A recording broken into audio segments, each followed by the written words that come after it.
रसिक मित्र हो नमस्कार. सुंदर हात ही कथा आपल्यासाठी घेऊन आलो आहे. लेखक संजय राजाराम फडतरे, अभिवाचक दत्ता सरदेशमुख. ऐकूया ही कथा सुंदर हात.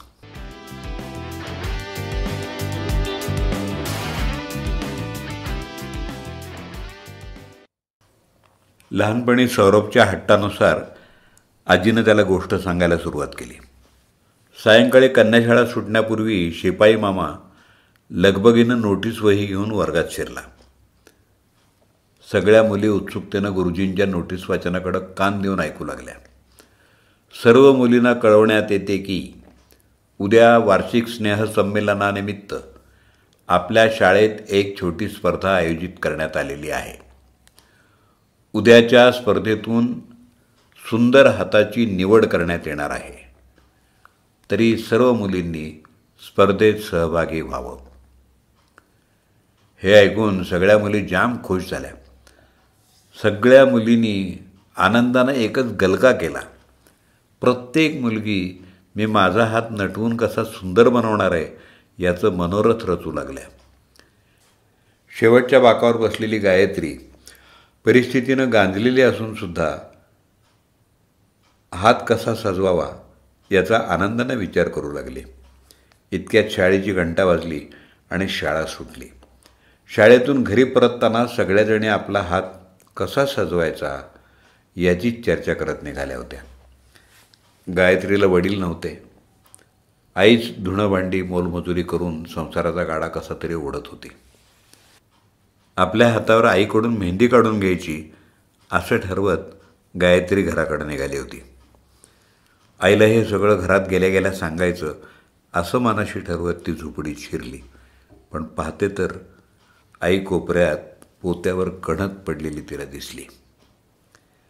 तिने आईच्या अंगाला हात लावला तर आई चांगलीच तापलेली होती. आई, काय झालं ग? का झोपलीस? गायू, मला बरं वाटत नाही ग. थंडी वाजून आली. गायत्री मनोमन घाबरली आणि म्हणाली, आई, दवाखान्यात जाऊया? नको ग पुरी, मी घरातली एक गोळी घेतली आहे.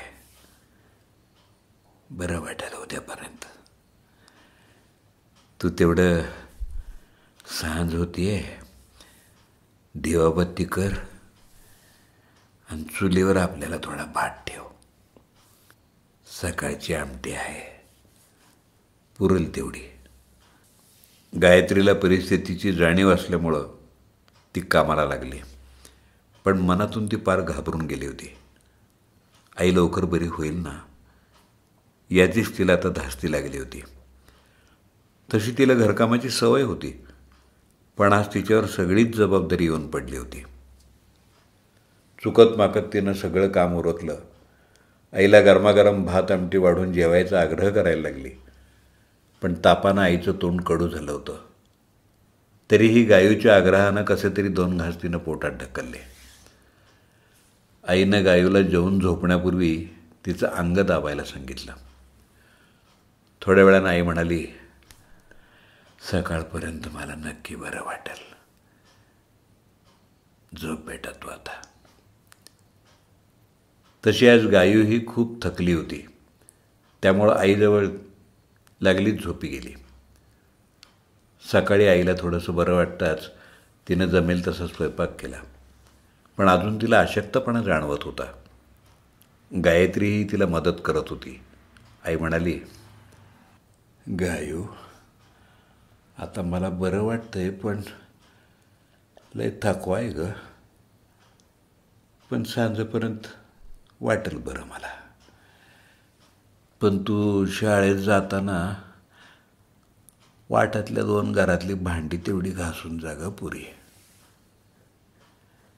त्या मावशीना माझी तब्येत बरी नाही, पण उद्या नक्की कामाला येईल असं सांग. गायूला जबाबदारीची जाणीव होती. जेवण करून दप्तर पाठीला लावत आईनं सांगितलेल्या कामावर ती तडक गेली. त्या घरातलं भांडी घासायचं काम उरकून धावतच ती शाळेत पोचली. उशीर झाल्यामुळं धापा टाकत मागच्या बाकावर जाऊन बसली. दप्तर काढून ठेवत आसपास पाहते तर सगळ्या मुली पूर्ण तयारीनिशी स्पर्धेची वाट पाहत बसल्या होत्या. तशी ती एकदम भानावर आली. आईच्या आजारपणाच्या धावपळीत आजची स्पर्धाच ती पार विसरून गेली होती. त्यामुळे ती एकदम हिरमुसली. पण तिच्याकडे आता कोणताच पर्याय नव्हता. इतक्यात शिक्षक वर्गात शिरले आणि म्हणाले, मुलीनो, सुंदर हाताची निवड करायला आता सुरुवात करायची काय? मुलींनीही लागलीच मोठ्या उत्साहात होकार दिला.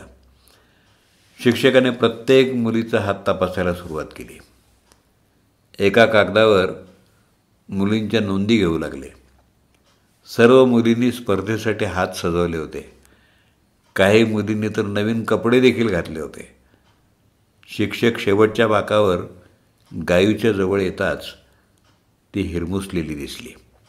स्पर्धेची तयारी न करू शकल्यामुळं ती मनोमन नाराज झालेली होती. शिक्षकांना आपला हात न दाखवताच खाली मान घालून ती उभी राहिली. शिक्षकांना न कळत याची जाणीव झाली. तरीही चौकशीसाठी म्हणाले, गायत्री, तुला स्पर्धा हे माहीत होतं ना? त्याच्यावर मान खाली ठेवूनच तिनं हो म्हटलं. शिक्षक म्हणाले, मग तुझा हात दाखव बघू. तू तयारी केली नाहीस की काय? नाइलाजानं गायत्रीनं आपला हात शिक्षकांना दाखवला. पण तिला हुंदका फुटला आणि ती रडायला लागली. तिचा हात कामानं भांडी घासल्यामुळं काळपट रापलेला दिसत होता. शिक्षकांनी तिला जवळ घेत पाठीवर हात थोपटून विचारलं, काय झालं बाळ? शांत हो. सांग बघू काय झालं ते. गायत्रीनं आवंडा गिळत सगळी हकीकत सांगितली. शिक्षकांना तिच्या परिस्थितीचा पूर्ण अंदाज आला. हरकत नाही असं म्हणत तिच्या पाठीवर थापटत तिला शांत करून ते निघून गेले. काही वेळ शांततेत गेल्यावर पुढचा तास सुरू झाला. मधल्या सुट्टीत इतर सर्व मुलींची माझाच पहिला नंबर कसा येईल याची चर्चा सुरू झालेली होती. सायंकाळच्या सुट्टीनंतर स्पर्धेच्या बक्षीस वितरण कार्यक्रमाची लगबग सुरू झाली. मुख्याध्यापक आणि इतर शिक्षक वर्गात स्थानापन्न झाले. औपचारिक सुरुवातीनंतर स्पर्धेचा निकाल सांगायला सुरुवात झाली. प्रथम त्याने तिसरा आणि मग दुसरा असे नंबर जाहीर केले. आता मात्र सगळ्या मुलींची उत्सुकता ताणली गेली. कारण ज्या मुलींना पहिल्या नंबरची खात्री वाटत होती त्यांना दुसऱ्या आणि तिसऱ्या नंबरवर समाधान मानावं लागलं होतं. शेवटी शिक्षकांनी पहिला नंबर घोषित करताना मुलींनाच प्रश्न विचारला, ओळखा बघू कुणाचा नंबर पहिला असेल? पण कुणीच बोललं नाही. शेवटी शांततेचा भंग करत शिक्षकांनी पहिला नंबर गायत्रीचा आल्याचं सांगितलं. तसंच सर्व मुलींना एकदम नवल आणि आश्चर्य वाटलं. इकडं मात्र गायत्रीला आपण काय ऐकतोय याच्यावर विश्वास बसत नव्हता. ती भांबावलेल्या अवस्थेत एकदम मोहरून आणि हरकून गेली होती. तिला हे सगळं अनपेक्षित वाटलं होतं. यामुळं तिला पहिला नंबर जाहीर होताच उठून बक्षीस घेण्याचंही भान उरलं नव्हतं. शेवटी समारोपीय भाषणात मुख्याध्यापक म्हणाले, मुलींनो, सर्वांनी सुंदर हाताच्या स्पर्धेत भाग घेतला त्याबद्दल सर्वांचंच अभिनंदन मी करतो. पण एक गोष्ट ध्यानात घ्या, स्पर्धेसाठी तुम्ही सर्वांनी पूर्ण तयारी केली. स्पर्धेसाठी हात आकर्षक बनवण्यासाठी बरेच प्रयत्न केलेत. हात सजवलात, पण यामुळं तुमचा हात केवळ सजेल, नटेल, अगदी सुंदरही दिसेल. पण त्याच हातानं जर काम केलं किंवा कष्ट केले तर तोच हात अतिसुंदर बनतो. किंबहुना त्याची प्रतिष्ठा कितीतरी पटीनं वाढते. म्हणूनच आज या स्पर्धेची खरी मानकरी गायत्री ठरलेली आहे. तिचाच हात आज सर्वात सुंदर आहे. सर्व मुलींना देखील यातून योग्य तो बोध मिळाला. मुलींच्या टाळ्यांच्या कडकडाटात कार्यक्रम संपन्न झाला. अशा प्रकारे कष्टकरी हाताला खऱ्या अर्थानं सुंदर हाताचा मान मिळाला होता.